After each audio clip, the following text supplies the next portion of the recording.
ดีตเคยเป็นศิษย์ของอาจา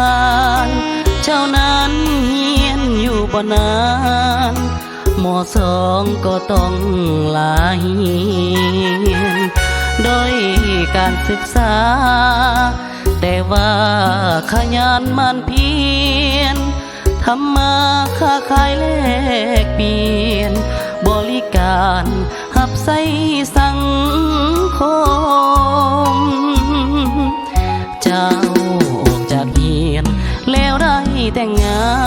นคนนั้นเป็นครูอาจารย์องค์เฮียนเมืองแก้วอุดมต่อมาสิ้นใจปล่อยให้นางทุกข์ระทม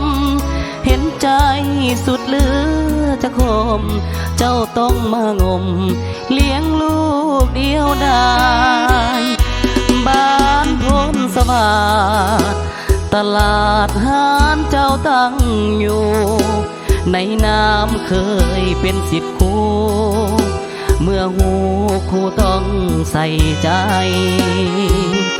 มันไปอุดหนุนแม่ค้าหน้าตาผ่องใสวาจานิ่มนวลละไมอุปนิสัยจิตใจดีงามอวยพรเจ้าจงซื้อได้ขายมานเวียกธุรกิจการงา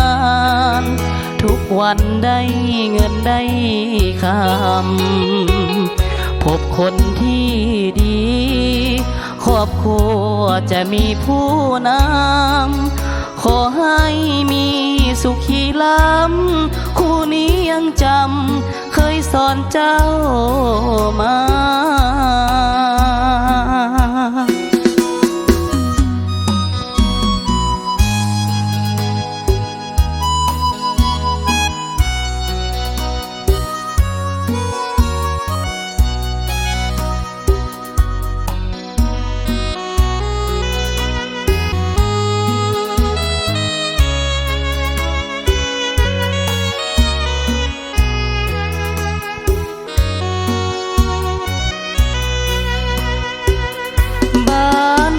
สวั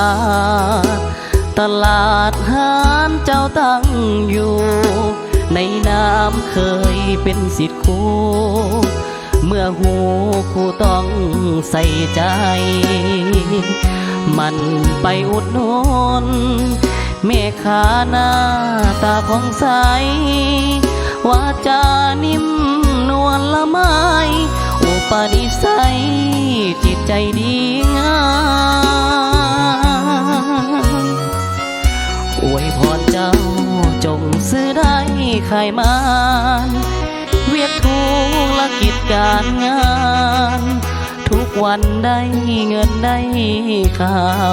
ำพบคนที่ดีครอบครัวจะมีผู้น